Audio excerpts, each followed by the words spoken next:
Okay, so we were looking yesterday about the pole zeros.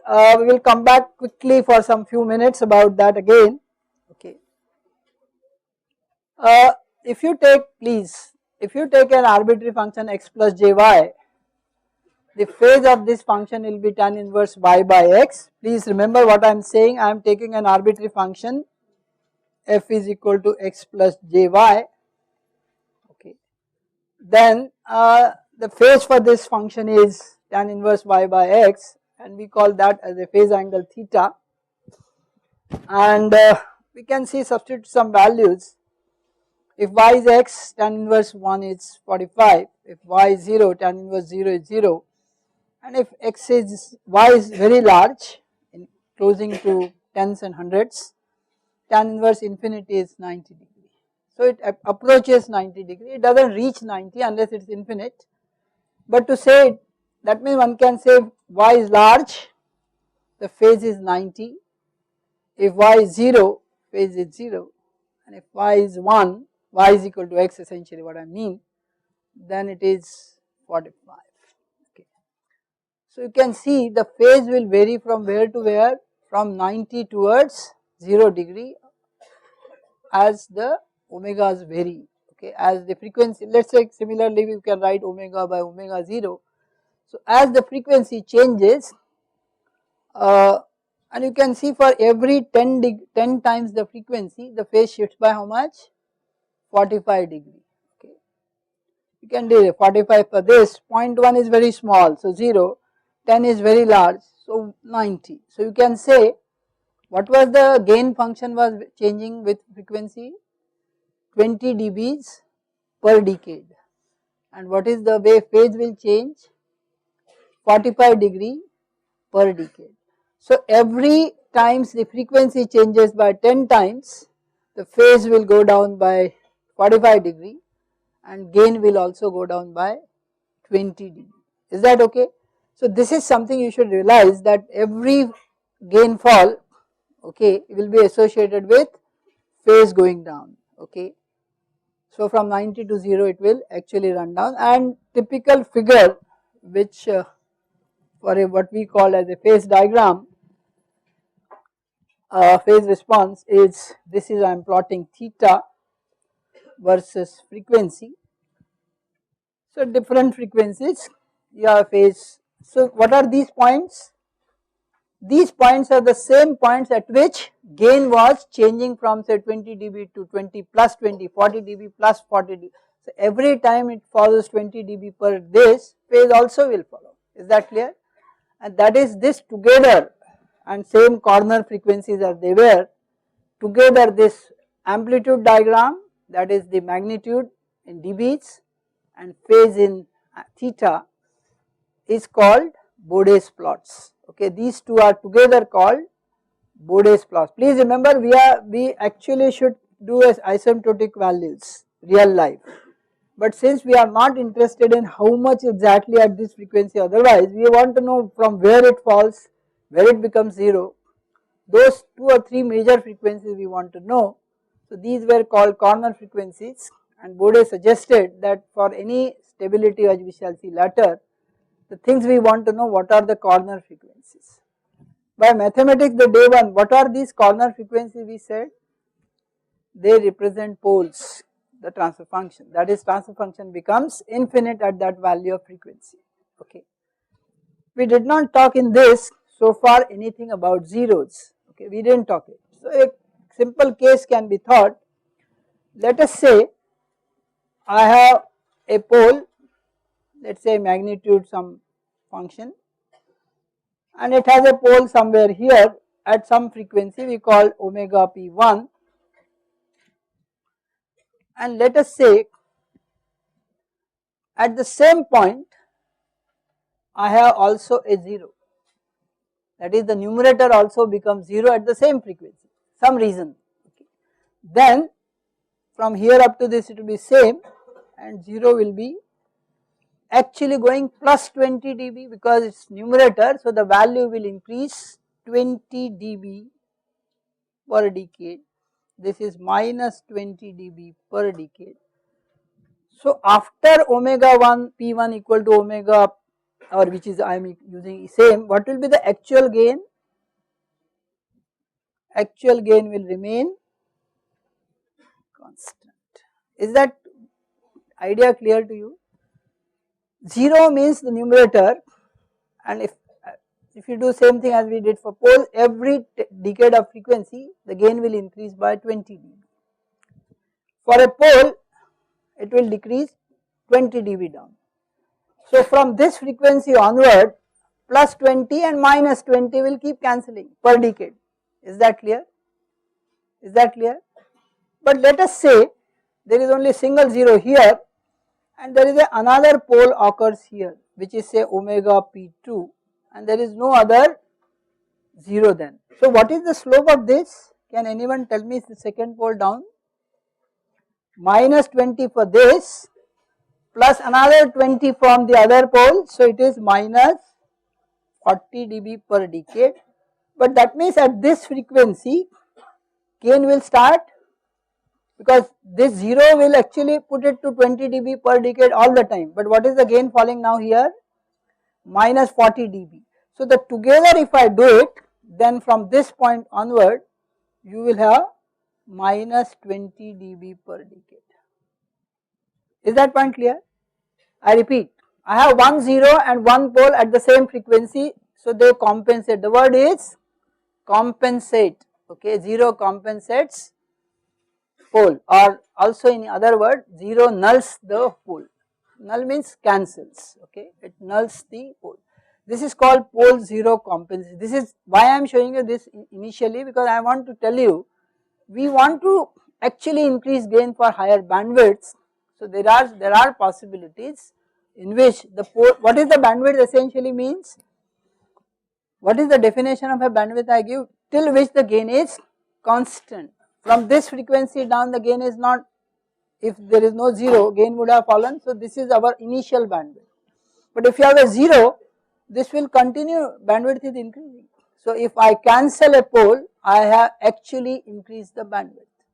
But at this point, since the 2 poles and 1 0 are occurring onwards, the gain will start falling from here itself. How many dBs? Minus 20 dB per decade. So what is the new bandwidth now?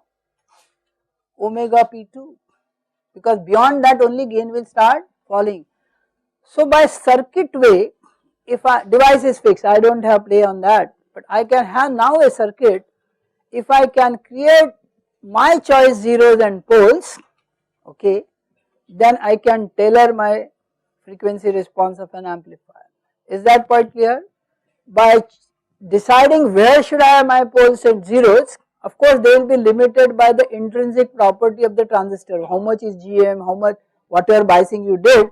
But apart from them, whatever is normal amplifier I had, I can monitor, I can add some RCs somewhere, some way. So RC is pole, 1 upon RC is the frequency of a pole or time constant. So if I add or do something, a RC time constant additionally by external part on mine, I will be able to change the bandwidth. Is that point clear? So something you have to understand, that circuit people are always smarter enough, okay, even if they are working in an adverse circumstance, they may still be able to give you something which you are looking for, okay. Is that clear? This is something tricks of their trade in all analog designs. Now question is, why you have to solve so many problems in analog? Because for every circuit you are given, their poles will be different, their gyms will be different. So for every one of them you will have to think, redo it again. Is that correct? This does not happen in digital hardware. Why? Because once a gate is a XOR gate or a NAND gate or a NOR gate, do whatever, it will remain that function irrespective. Is that clear?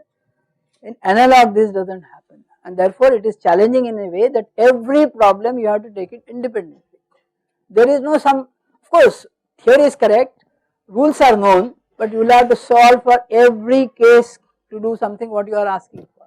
So there is no standard design available, okay, I want an op amp of this kind, so just buy it from somewhere. It's not like that.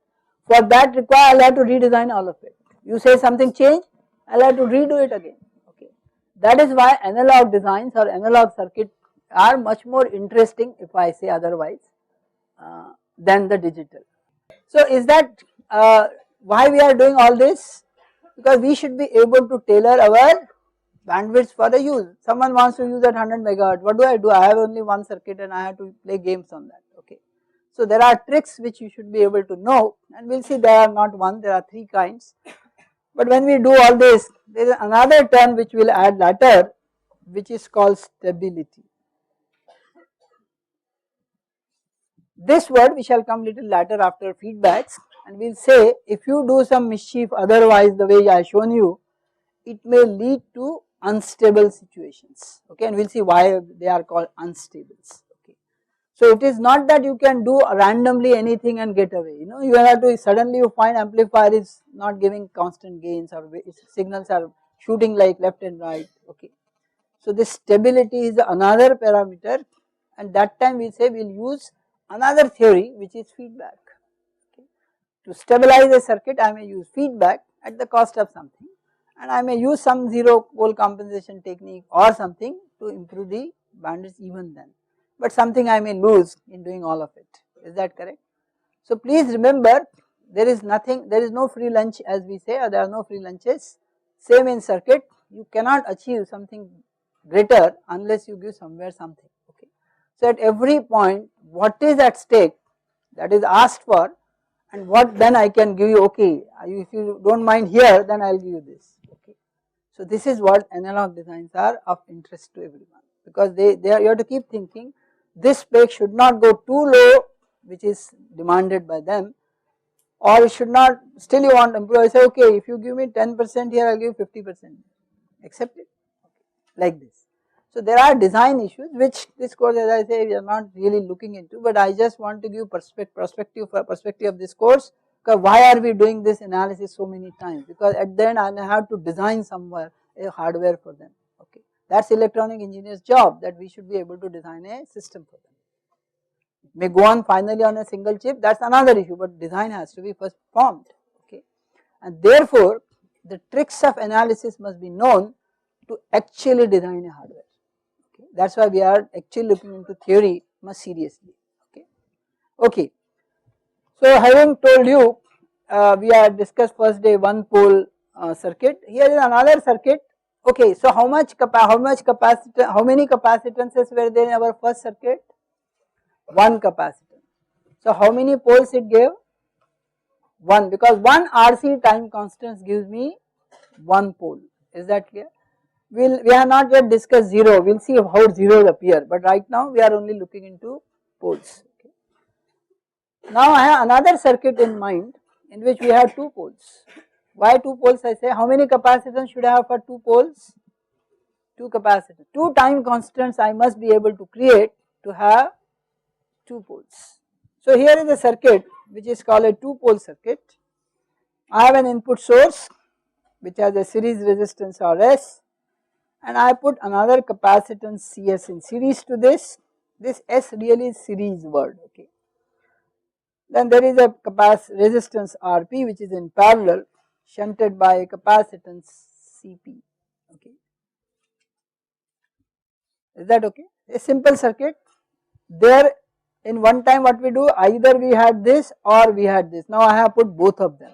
Cs and Cp are both present simultaneously. Is that okay? Is the word clear? Both capacitances are simultaneously present with two resistances. Okay, this is a simple network once again. So if I solve V0 by Vn, I can solve as we did earlier. How do I solve? Take a parallel combination of this, take a series combination of this, then what is V0?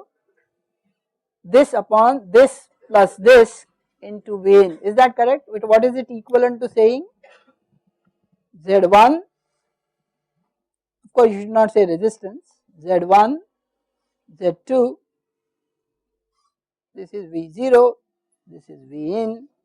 So V0 is Z0 Z2 upon Z1 plus Z2 into Vn.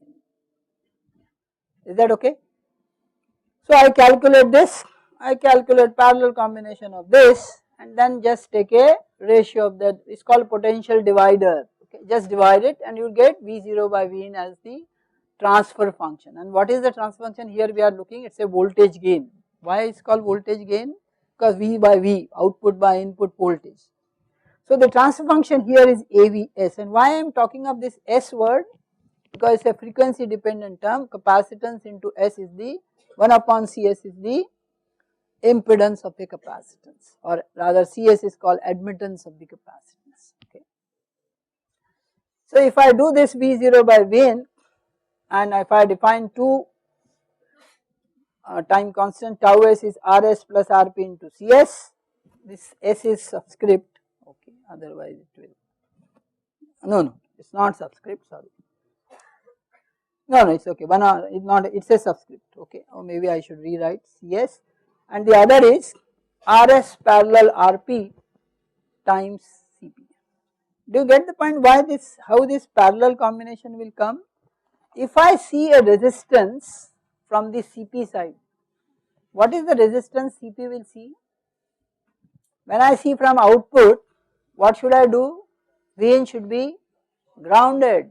So this RSCS will come into parallel, and for the resistance that will occur, if you separate the terms, it will be essentially coming from that circuit. Okay. So this is the two time constants I have defined. One is Rs plus Rp into Cs, the other is Rs parallel Rp into Cp. Why I defined from there? Because I am seeing those functions here, so I defined it from there. Okay. So then I write this as a function. So how many, could you see this is a quadratic S term is appearing? This is S square, this is S plus this, is that correct? This into S, 1 plus S square tau P tau S plus 1 plus all this into S tau S. So there is a S square plus S, AS square plus BS plus C is in denominator. Is that clear? Can you write such functions which I did earlier? For example, if I have a function S square plus AS plus 1, let's say, I can always write this as S plus S1, S plus S2. Of course, this may become some different value because when you connect it, oh no, not right now, it will be 1, but if you want to separate, what is the way you can separate these two functions? By partial fractions. If necessary, you can remove, put a partial fractions. Right now, one can find this is equivalent of, this can see S square into S1S plus S2S into S1S2, okay, and divide S1S2, so you will get some kind of similar expression. So maybe B here, okay, plus C here.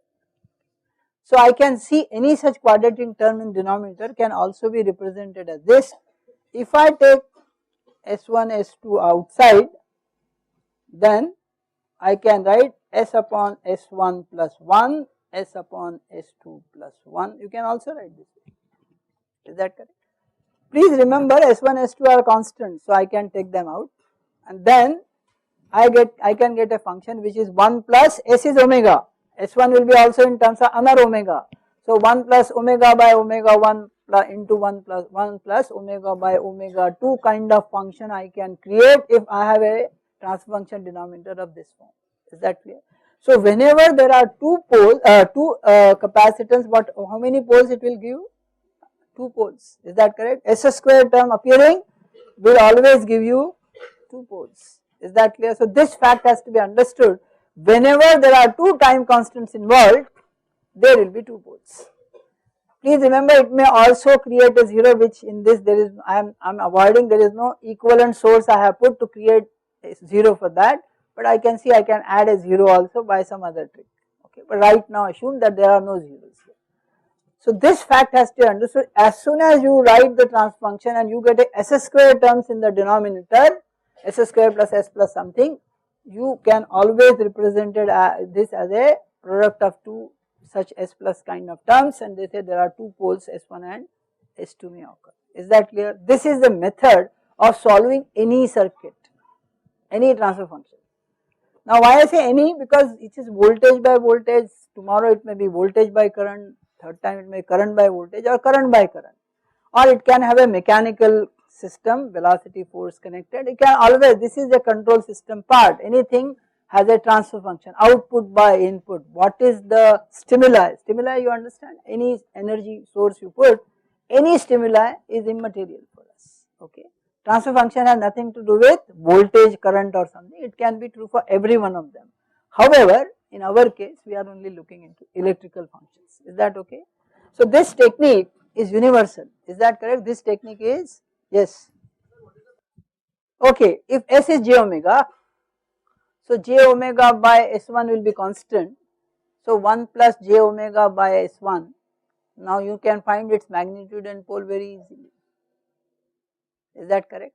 When you want to find a magnitude, it will be much easier for me to do that, is that, this is a no compulsion, you can do otherwise, but then also that term will come out finally when you do that. So instead I did initially, okay. I am not telling that this has to be done, but this will come anyway, so I showed you it's much easier to start with like this, okay. Please don't take it that this is has to be done. As long as you have a function, you can break into any of this such form and what automatically terms will come out or come in, okay. So you don't have to, if you are seeing numerically, you will get everything correct. This is the way I am explaining you how to do things, okay. Okay.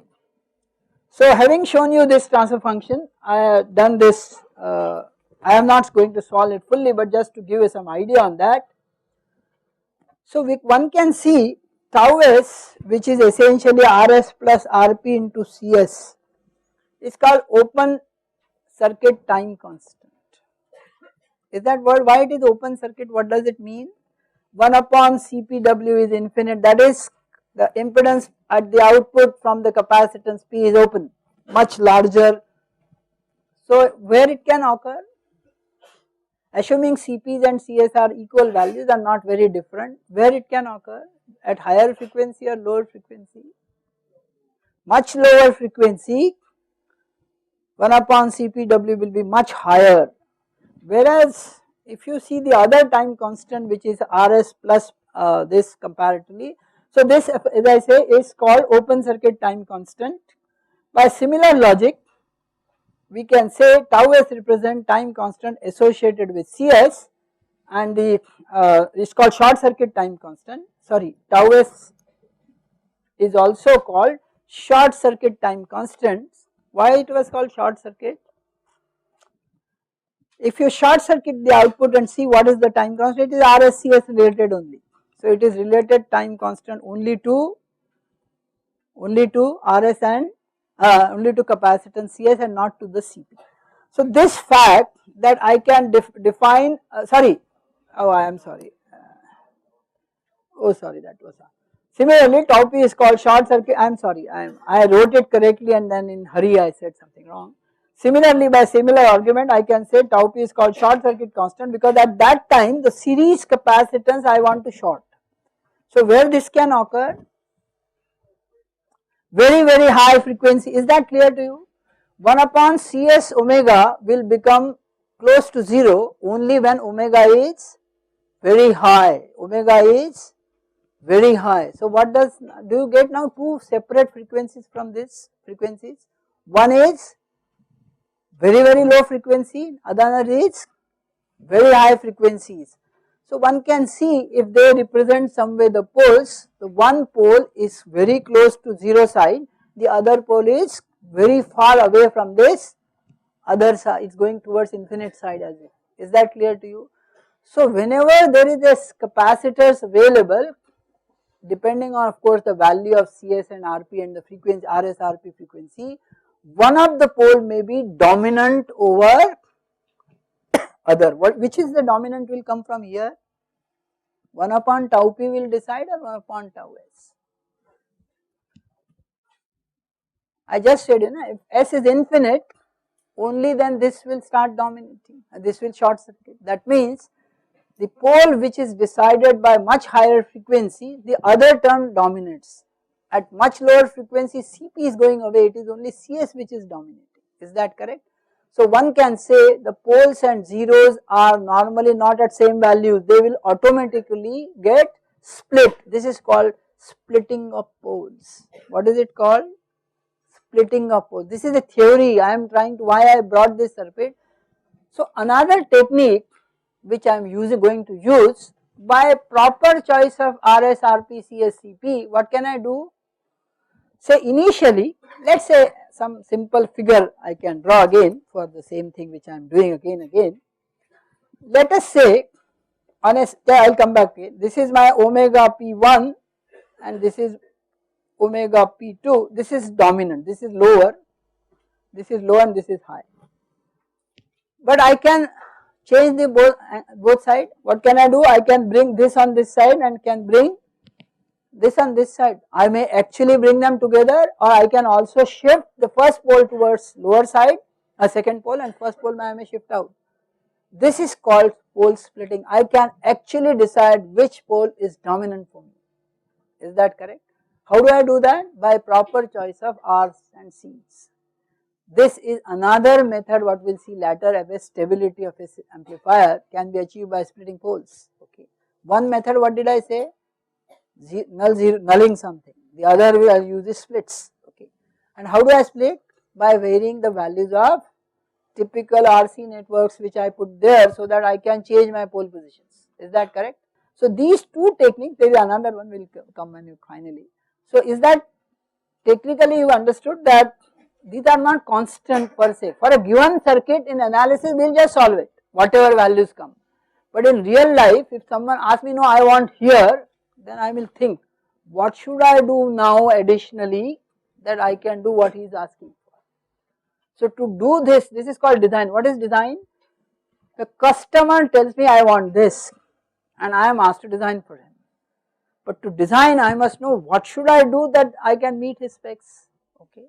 So our course is all the time talking about analysis, but you must be remembering every time that this is not analysis interesting course, and we are not doing for the sake of interest alone, because tomorrow you may be designers and you must know how to design. So you must know which way one can design to get the specs someone is asking, and specs will not be your hand because someone else will tell you I want this. Okay. So a priori you must know, okay, this is what I am reading, but he wants this. So what should I do? I have learned, one professor taught me like this, I will use this technique and let's see what happens. Okay. This is what is all about in real life. Okay. No one actually tells you to solve problems in the exams as we did here in the real industry anytime. But they will come, oh this product will be marketed, this is the date at which market value is highest, so please put this product in this time. Then you are told this is what I want. Okay. And that time, of course this you will do in graduation or PhD, much more detailed way. But right now to bring you why we are doing it, you know, few years ago everyone used to ask me, sir itna analysis lamba karte kyun? So I am now trying to, every class I am now telling, no, it has a relevance in the end of your career, at the start of your career, because there at that time I will not be there. Books will only give analysis. Okay. So you can see my, even the book which part I am, even it is 400, 500 pages. Every time you cannot carry 2-3 books everywhere. Okay. At that time only this helps. Okay. And therefore the tricks I am explaining. Okay. Yes. Because that will be very small. Yeah, but that means that will start dominating. 1 upon RC of that will start dominating. Smaller the value, okay, 1 upon RC is smaller is the first time gain will start falling. The amplitude will start. That's called the dominant pole. Is that clear? No, I won't say it is 0. 0 and infinite are the extreme values. There will be a finite value of CSS also, there will be a finite value of CPP also. Okay. So it's it still will be a ratio, but which one will dominate numerically by magnitude? Is that clear? You don't get that word 0 or infinite as the actual values, because then there is no system left there. Is that clear?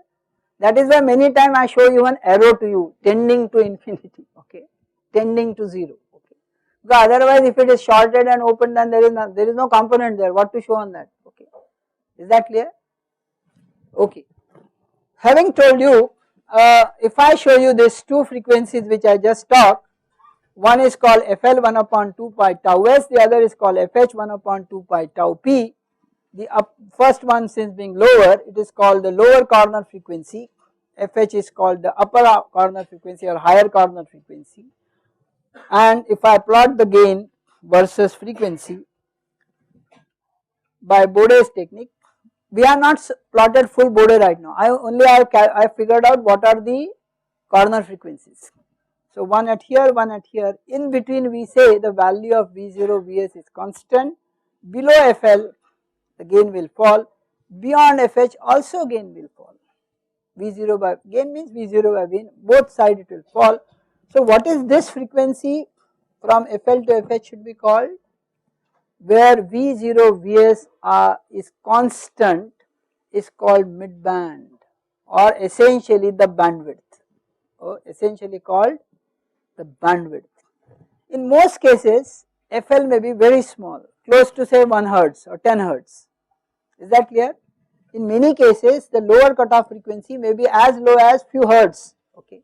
At that time FH itself is your bandwidth, because FH 100 megahertz minus 10 Hertz is as much as 100 megahertz. Is that clear? 100 megahertz minus 10 Hertz is as much as 100 megahertz. So if these values are very small, then the normal bandwidth is FH value. Now can you think little more from this kind of figure which I have drawn? You can see from here, if I have a network from anything below FL, the gain is falling sharply, 20 dB per decade, okay.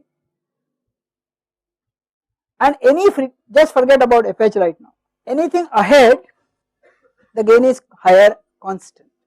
So what is the equivalent I could say again, maybe we use fresh paper. What I am saying, I have two functions I am now drawing. This is my FL, okay, this is gain versus frequency. So below FL gain is very small or 0 I made, step function kind, and beyond FL it is large and constant. By same argument, up to FH gain is constant, and beyond FH gain is 0. So can you think what is this actually doing? I have a circuit, I don't know what is, it has a many frequencies F1, F2, Fn, okay. What it will do at the output, from input to output, if it passes through this, it will not allow frequency below FL, okay. So what are the frequency it is passing? Higher frequency. So it is called high pass filter, it is called high pass filter. What is this? Up to FH it will pass all the frequency with the gain, and beyond FH it will not allow any this. So it is a low pass filter. So this is high pass filter and this is low pass filter. Can you think two filters out of this before we go to solving? Two more filters from the same figures can be created. What will be band pass? This is what was the band pass. This is essentially your band pass, okay. From FL to FH is the band in which this is there, beyond that roughly it is 0, 0, okay. So the band pass filter has something like this, gain F1 and F2. So it is F2 minus F1 is the band in which it is passing, the rest all frequencies. So what will be the fourth one? It is called band reject. So what should be done there? You can see same combinations now I will fit, okay. I would say one is here. Which one will be this filter? This is HP, this is LP. The only thing is, या उल्टा किया है ना मैंने, LP को आगे लाया और HP को पीछे लिया. अब इस फ्रीक्वेंसी के अंदर बैंड रिजेक्ट हो गया. सी ये FH जो था उसको इधर लाया, इस FL को आगे सरकाया. That is FL is larger than FH. I told you by circuit I can change FL and FH value. Here FL is smaller than FH. Here FL is smaller than, sorry, F1, F2 is same FLHS. However, here by design I made FL higher than FH. Is that correct? So in between the frequency now what is it, gain is how much, or signal is 0. So this is called low pass, high pass, this is low pass, sorry, low pass is here first and high pass is ahead, and this is called band pass, this is called band reject. Is that correct? So from the same low pass, band pass, high pass theory, by adjusting time constants I can create 4 filters: low pass, high pass, band reject. Okay. All that I have to adjust is the value of FL and FH, and they are functions of what? R and C. So by proper choice of network values, I will be able to design any filter which will be of kind which you are looking for. I will not give an answer, but just think, where do you think this will be useful?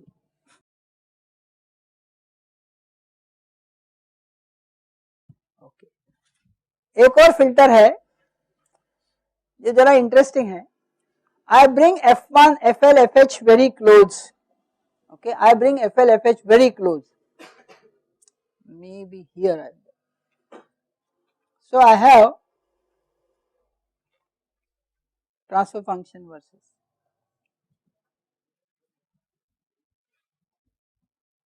Very close to each other. What this filter should be called? Notch filter.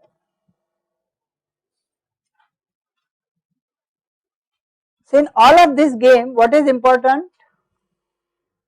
What is that we are talking? Adjust your transfer function values with R and C, and you can create all kinds of filter you are looking for. Is that correct?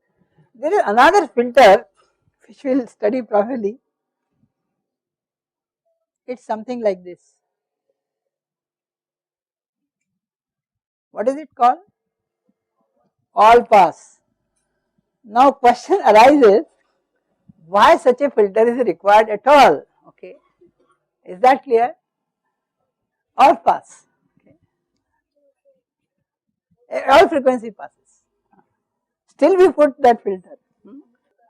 So I'm right now I am not talking of, I am only saying network. I have no gains right now.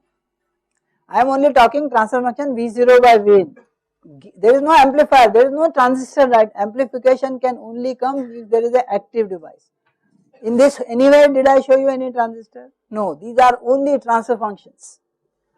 Passive networks, what are these? Passive networks. Along with them we may put the amplifiers or something to get something more out of these filters, because you need driving, you need many things, but basically filter has nothing to do with active device. Okay, we can always create a filter using passive networks. This is also required, all pass. Something we will show you in the using an op-amp, we do need an all pass filter. Okay. In op-amp circuit sometimes we need all pass, but still we want there. Okay, still we want that to be there. So is that clear? Filter theory, filter doesn't get, basically it's only a RC network combinations which can allow certain frequency signal to pass and certain other frequency signal not to pass. Okay, or whichever combination of the two. This is the technique. Again, why I am doing it? This is a technique. I may use it later in my filters. Okay, so I just told you today itself that all these tricks I use in actual circuit theory. Anywhere I use, I will just follow this. Okay, this I have to adjust, I will put. So next time if I show you some network, I say this is a low pass. Don't ask me why. I say I told you how it will be low pass. Is that clear? Right now I show you how it works as a low pass, high pass, band pass, band. Is that okay? So something, this basic thinking which I thought, I hope that network theory people should have done that. Okay. So at least my course, since I need this later, so I don't want to miss it later. So suddenly वैसे ये low pass कैसे है? तो आज बता दिया कि ये ऐसा क्यों होता है. क्योंकि फिल्टर्स जो हम बनाएंगे सिर्फ पैसिव नहीं होंगे, उनको बोलते हैं active filters. That means there will be transistors और op-amps or some active device will be there. Okay, not that without them we'll do it, but basic network is a filter. Okay. Filter means something is pass, something is not pass, is filter. Okay, let's revisit. I have a normal amplifier, except CC, rest is same which I have discussed. There is an input capacitance Cin, there is an output capacitance CL. Okay, this is a series resistance of the source. There is a load resistance RD, okay, which is the drain resistance RD. and it is unless said otherwise it is NMOS transistor. Okay, have you seen what is the circuit? First forget about CC, the all other is a standard amplifier, okay, and now I add a capacitance between output and input. What is the output point? This drain point. What is the input point? This is the gate point. So I have introduced a capacitor between drain and gate. What should be called? Feedback. Gate, drain to gate I have connected now. Okay. Now this word is why I brought this again. You can see there are two ways the signal can go. Which are the two ways signal can go from drain and gate? It may go from gate to the drain, then it is called feed forward. What is it called? Feed forward. If the signal goes from here like this, it is called feed forward. But if the signal returns through the same path to the gate, it is called feedback. Is that correct? But capacitor तो दोनों side कर सकते हैं. So how do we in real life, we will prefer feed forward be stopped, okay, and feedback be allowed. Okay, what is the trick we are going to play later? I want to reduce feed forward problems because feed forward is a big problem, we will show you, and I may allow feedback to occur. Is that clear? So, but in real this circuit, don't you see that the signal can go this way or it can come this way? Who can stop it? Okay. Now, who can only stop it provided these voltages are such that signal can go from one side to the other only. Is that clear to you? Is that clear to you? If there is this potential is smaller, then this may go, if this will go. So we must now look for the potentials at the two ends so that signal can go either way only. Is that clear? This is the trick again we are going to play. Please remember, between two nodes signal can go from 1 to 2 or 2 to 1, feed forward, feedback, either is possible. And as I say, if there is a feed forward, what is the problem we just showed? Okay, we can say right now by associated time constant, one of the poles at the input, okay, without CC is 1 upon RS seen. So what is the trick? I am now showing you. Quick poles, they may not be accurate ones. If CC is not there, what is the time constant at the input? RS seen. So that it should give a 1 pole to you, okay, at the input side, okay. Okay. Now I have a problem which I say, there is a famous theorem which is called Miller's theorem, okay. This is a famous theorem which is called Miller's theorem. It is essentially says if you have a two port network and on the one of them is the impedance Z, okay, then this Z can be split into, and let us say what is the input. If your input signal is V1, at the output you have a signal AV1 minus AV1, okay. It could be plus AV1 also, it does not matter, but AV1, okay. A is the gain function. If this is your two port network, can you think where it can be? अभी जो दिखाया circuit उसमें ये है, इसलिए मैं am using this.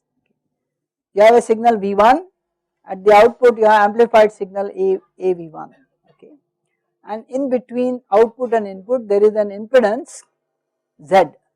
Is that okay? It can be capacitance, it can be resistor, it can be RC together, or it can be even inductance, okay, or it can be LCR, anything, Z. According to Miller's theorem, what is Miller is saying? This could be split into a pi kind of circuit, non-pi kind of circuit, two port kind separation. The first component Z1 is essentially equal to 1 minus A times Z. That is, this Z can be split at the input side as 1 minus A into Z, and A is minus, please take it, A is minus. So it is 1 plus A magnitude wise, is that correct? And if A is large, you can even neglect 1. So it is gain times the Z is seen as the input. Please remember where it is, between output and input you have an impedance Z. So it will reflect at the input side as gain times that value.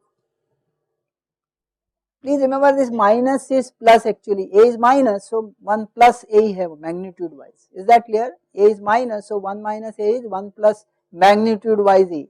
Okay. So this is larger or smaller? A is larger, is a gain function, so larger than at least 10, 20, 100 times. Okay. So this impedance at the input will come much larger at the input side. However, if you see equivalent on the right side of, that is at the output side, this Z2 is A upon this minus I have removed now.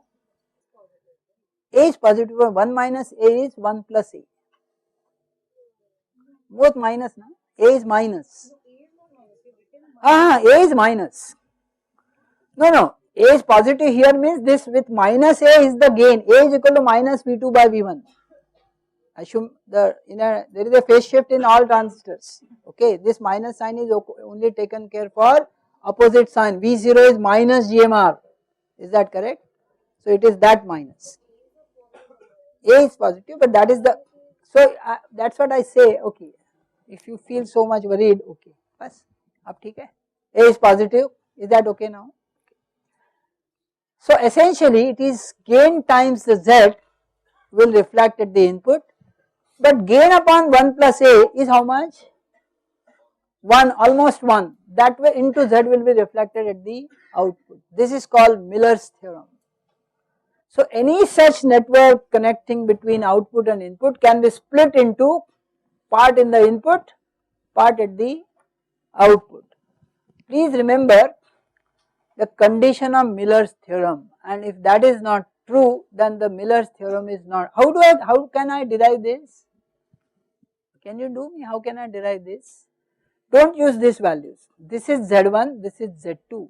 You evaluate from, write an equation for this and find what will be impedance seen here and what will be impedance here, equate it and you will get this expression. Kirchhoff law लगाया मैंने, okay. नहीं तो करके देखो, मैंने भी किया है तो आएगा. Okay. Please try it. Okay, the most important part in Miller's theorem, which most books avoid telling you, is this. The Miller's theorem is only valid only and only if there are two paths from input to the output. Is that correct? Miller's theorem is only valid if there are two paths from input to the output. If there are no two paths, the Miller's theorem, that means if this is not A times something which I showed, V1 and V2, this cannot be split. Is that clear? If this A is because of the transfer function of the some active device, if there is no such active device sitting there, or there are no such two paths created there, the Miller's theorem is invalid. So what I am saying, don't say this is V1, this is V2, so this will be split. This is not possible. Okay. So what is the equivalence I am asking for Miller's to be valid? There should be a gain term or some function through which input can go, one path, and this is the other feedback path or feed forward path. Is that clear to you? So if you have a two paths only and then the Miller split is allowed. Is this condition clear to you? If this kind of circuit is not possible in this, that's why A I have put it here indirectly. Is that correct? That A means essentially a gain function coming from here. If that doesn't exist, no such split is possible. This theory, if you will, someday I will give you some 1 hour lecture on Miller. So this is only nutshell I brought you. Actually theory is very interesting, longish enough to prove my all points. Right now I am assuming something and saying it is proved, but I can show you without assuming also. Okay. So some other day. So is the Miller theorem clear? So if you look at my, this is what I am going to use very often. So can you see for where I can use now Miller's theorem, for which component? Yes, which component I can use Miller theorem? CC, output to input is the only component is CC. How many paths you can see from here? One through here, one through here. Is that clear? So there are two paths available and that's why CC could be split now. Is that correct?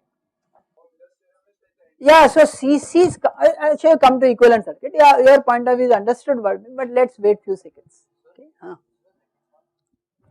One is through transistor, gate to drain, GM-VGS minus GM-VGS.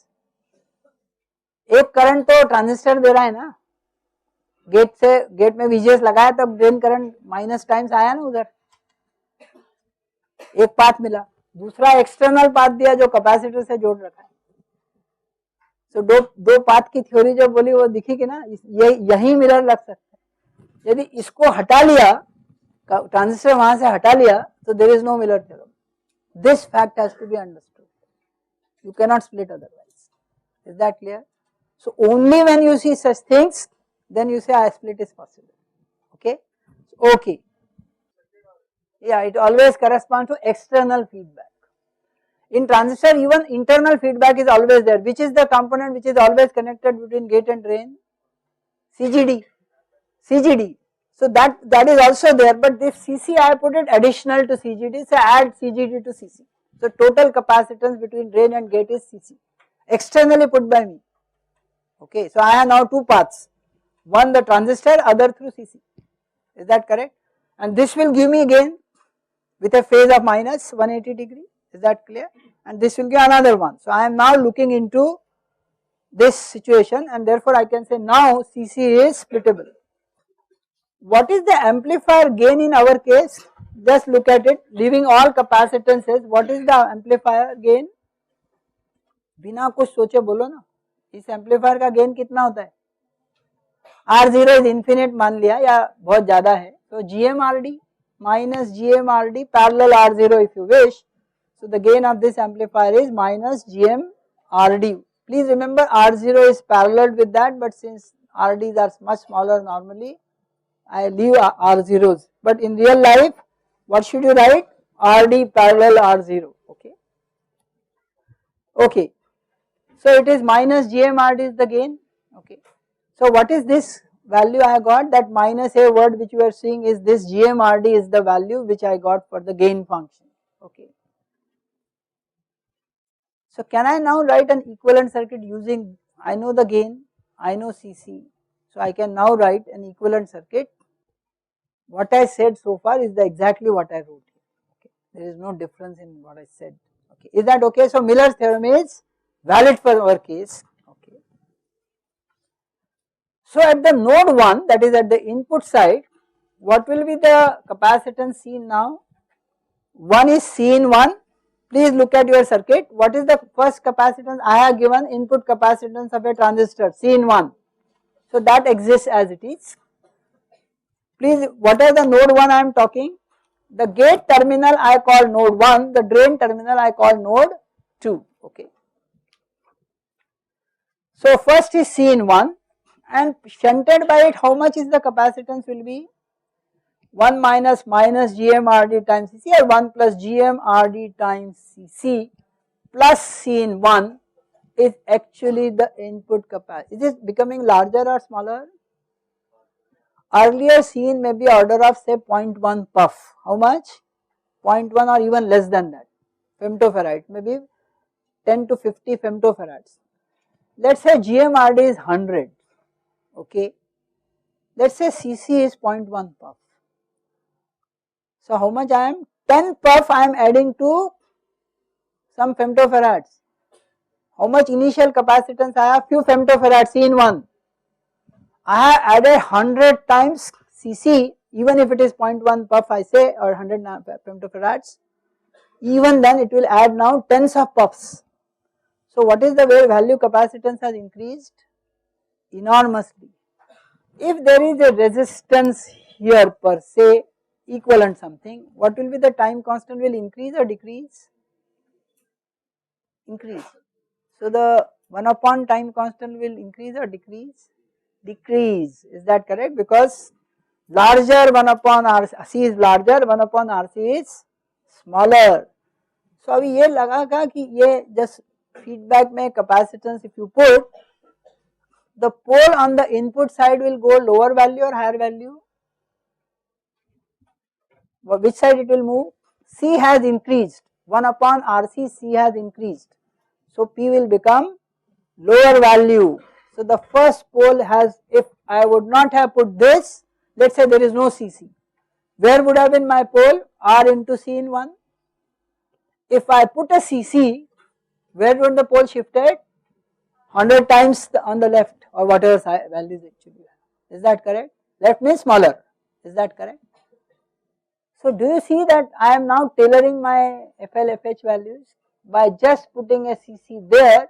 I have brought down one pole to the very left side, okay. How much I can do it, that will be decided by which values?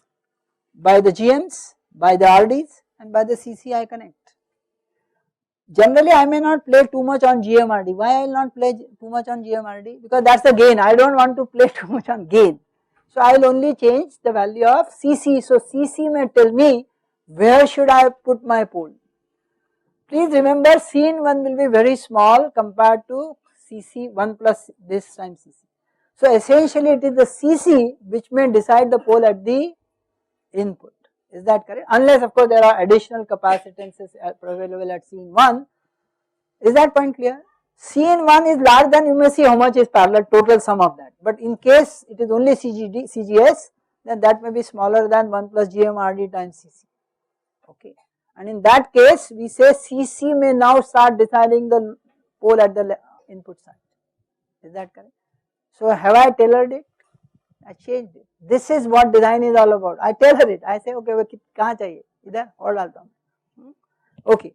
See the next side, at the output side, there is a load capacitance, and how much is the capacitance? It will reflect at the output. I said A upon 1 plus A means 1 only. So it is Cc only. So the output capacitance is Cl plus Cc. So the second pole will be 1 plus Rd times Cl plus Cc. Please remember 1 plus GMRD times Cc is very large, but Cc may not be that large, small, I mean that large. So his load may be external, I do not know, it may be large also, is that clear? So this pole will be generally smaller or larger than the earlier P1. Cl and Cc will be comparatively smaller, some of them, is that clear? Rd is typically few kilo ohms, okay, R tens of kilo ohms, Rs is in few hundreds of ohms there, Cs are increasing there. So which pole is earlier than the second one? P1 is earlier or P2 is earlier? P1 is much earlier compared to P2. This, did you see I split it? So I moved P2 far away, or I brought P1 away from the P2. Is that clear? If I do not put Cc, then what will happen? This Cl and Cn may be opposite. Please tell it what can happen. If C1 is comparatively smaller value, Rcn may be larger, 1 upon Rcn may be larger compared to 1 upon RdCc Cl. So then what will happen? The output pole may start dominating over input pole. Now what did I do? I made input pole dominate over the output pole by putting Cc. Is that I remove the Cc, then it may possible value of Cl and Rd are such that this pole may come earlier than Rscn1, okay. In that we say okay, output pole is dominant now than the input one. But by putting a Cc, what did I confirm you? That the input pole will always be dominant over the output poles. Is that clear? So Cc is going to decide where should I have my bandwidth. Is that correct? Why it is called bandwidth point? Because beyond that the gain will start falling 20 dB down. Pole means gain will start 20 dB down. So this is the value. Is that clear? Your bandwidth I am controlling through what? Cc. External capacitance I am controlling it now. Is that clear? These are the tricks which all amplifier designers use. Where do I put my pole? Okay. Is that correct? See, pole 1 is 1 upon Rs times C in. C in I have increased by Cc because gain times Cc is appearing. Rs is, let us say, 100 ohms, and this is, say, gain is high enough, GMRD times Cc is also high enough. So this value may be, let us say, gets to, say, 1 kilohertz, okay. This is, say, 10 kilo ohms, and this is Cl is equal to something like this, and this goes to, let us say, 10 kilohertz, sorry, because of RDR, this combination. So this pole has started dominating, which is this 1/10 of this thing. But if this Cn is Cn1 only, okay, which is 100 times less than that, and RS is smaller, then the P1 may become larger than the P2, in which case I would say output pole may dominate.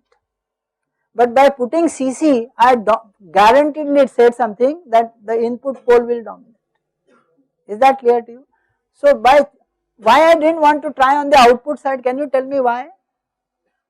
Because this CL is not known to me many times, so I don't know what bandwidth I'll use. Is that clear to you? Why I am always looking at the other side? Is that point clear? Because CL is something unknown to me. In my analysis I put some value, okay, but in real life where it will get connected I have no idea, okay, and then that should not decide my bandwidth. Is that correct? Some unknown quantity where my this amplifier is going to drive should not decide where my bandwidth is. So by putting CC, what did I do? I decided my bandwidth independent of what is ahead. Is that clear to you? This is called, what you want can you get without the output telling us what I should do. But in analysis we need not do all that. We just calculate for all capacitance, all resistance, what RCs we get and find which is higher or which is low. We say okay sir, यहाँ पहला है फिर दूसरा ये तीसरा है. Is that clear? So in analysis which we will do one, you need not worry all this which I am telling you. Why I am telling you all these tricks? Because this is how I will design. Is that clear? CC designs the bandwidths, which is external. External means I am putting it, load I don't know, but this amplifier I am designing. So I am adjusting CC value for my bandwidth. The assumption is CL will not be so small or something which will start. That may still happen otherwise then. Okay. So some conditions I must meet, but generally if the gains are larger and CCs we put around 1 puff, 0.1 puff to 1 puff, this will always on the left side. Okay. Input pole will dominate. But please don't take it that every time input pole will dominate over output poles. Is that correct? You have to calculate and find, but by trick, by this roughly it will always occur for general techniques. Is that okay? These tricks I am telling you because I have figured out over the years that people always feel that why do we do so much of this. So I am now explaining why we do that. Is that correct? So we will solve a circuit in which this has nothing to do with actual knowing where the poles are. What we will do is we will have a network, we will find all RCs and calculate whichever is omega 1, omega 2, omega 3. आपने क्या है? Then we may substitute the given values and find, oh, where is omega 1, where is omega 2, where is omega 3. Is that clear? So in real analysis we are damn bothered which dominates, but in design I want to know where I control myself. Last but not the least, before we go, yes, okay, I made a mistake, he may be right, put Y, okay, don't say Z, because I think he was right, I didn't want to that time agree. It's an admittance, essentially capacity is an admittance value, okay, so it's you are very good, thank you for correcting me, okay. Z by Y, okay, sorry, that Z is there for R and C, R and L, Y is for admittance, because it's a 1 upon that, na? So I made a mistake, thank you very much, okay. Okay, there is another important issue, we have seen poles so far, okay. Now people say why should 0 occur? What is the transfer function 0 means? At the output V0 should go to 0. Where is the 0 in a transfer function? When the output goes to 0. Now output can only go to 0 if there are two signals opposite phase and equal magnitude. एक ऐसा current है, एक उसी node पे opposite current है और equal है, तो इस नोड पे तो पोटेंशियल 0 कर दे. यदि same two paths opposite polarity gives the same magnitude, then I will create output 0. Is that correct? I into R, both cancels. Minus IR plus IR. R1, R2 may be different, but I1 into R and I2 into R2, opposite fate, R1, R2 may decide, they may cancel at some point. Is that clear? This is exactly what zeros are all about. Just now I showed you there are two paths equivalently we say, one is the path through a transistor, let us say an input V in 2 and the other path is let us say an input V in 1, which actually V in 1 are, both are same, but even if they are different I don't care. The other path is this. ये कौन सा problem दिखा रहा हूँ मैं अभी? Feed forward, output पर दो पाथ मिल रहे हैं मुझे, एक सिग्नल से सीसी के तरफ से आ रहा है, दूसरा ट्रांजिस्टर के अंदर से आ रहा है, जीएम टाइम्स आ रहा है. But transistor always give me how much phase shift, minus means 180 degree shift. So this is always giving me 180 shift. This is direct. Is that correct? If the values of IR for here and IR from this are such that at this potential output is balanced because of this or because of this, then we may say, because they are opposite polarity, there is a possibility of those values cancelling each other. Is that point clear? एक से एक path है, एक दूसरा 180 out of path है, इन दोनों का value same निकल गया अपोजिट पोलैरिटी में, so the net AC current may be 0 for that. Is that clear? So V0 will become 0. So output will become go to 0. Is that now clear why 0 can occur? You have created a CC and you say, okay, I shifted the poles. You did very great thinking, isn't it? When I put a CC, I was thinking, oh great, look, I shifted poles and all that. But this problem is suddenly seen by me now. I say, Baba, if such magnitudes occur, then I may actually get a 0. Is that clear? And 0 means 20 dB per decade gain enhancement. Pole means 20 dB per decade going down. Now where is this 0 and where is this pole? If that occurs at the same first frequency, then nothing has happened. Actually it has cancelled each other. Okay. So now I have to start looking into where this 0 falls. Is that clear? Where this 0 is occurring. At what value of R, C and GM this can occur. Is that correct? What value of these three 0 can occur. And if those values still the dominant pole is omega P1, fine. Otherwise I will have to say, array, then I am not gaining anything. Is that clear? So this was a pole, and at the same frequency if the 0 starts, okay, same frequency, then this is the pole 0 has cancelled each other. So the whole purpose of shifting that pole has lost. Is that clear? You can see then only it will start falling. So the purpose of a 0 may not be as good as we think, it may be actually bad. Oh, so V in 1, V in 2 only to show you two paths. V in can be same, they are same. You connect it here if you wish. V in 1 is same as V in 2. It is only to show you two paths, इसलिए मैंने अलग से दिखा. Okay. What is saying that sir ये अलग अलग नहीं, ये same है. Okay, V in नहीं रखो. This is just to show you two paths. Yes, ma'am. No. See this node, as I say, if they are equal, this node and this node are same. That's what I said. You only show you path. I have made it separate. What you are asking is correct. If they are same like this, now it's okay.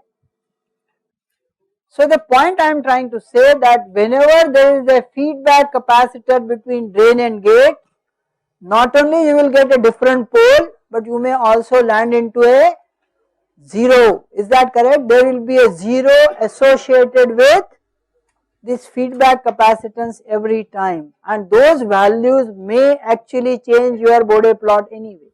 Is that correct? So you thought only pole I can adjust, then you realize that not only pole but now this 0 is also coming. Okay. So in your analysis you must also figure out where is that 0 now. Okay. And how it will come into expression in the numerator, somewhere term must go to 0, that will be 0. Is that correct? If that at a given frequency numerator must become 0. Okay. If that occurs, then we will say there is a 0%, and the value of that 0 and value of the pole you are shifting should not be same. Is that okay? This is what we are, as I say, I am not done so far amplifier, abhi iske baad hai. This is what we want to do, okay, actually. But all this today we did is general theory. How do I bring zeros, how I bring poles, what do they mean, okay, is that okay?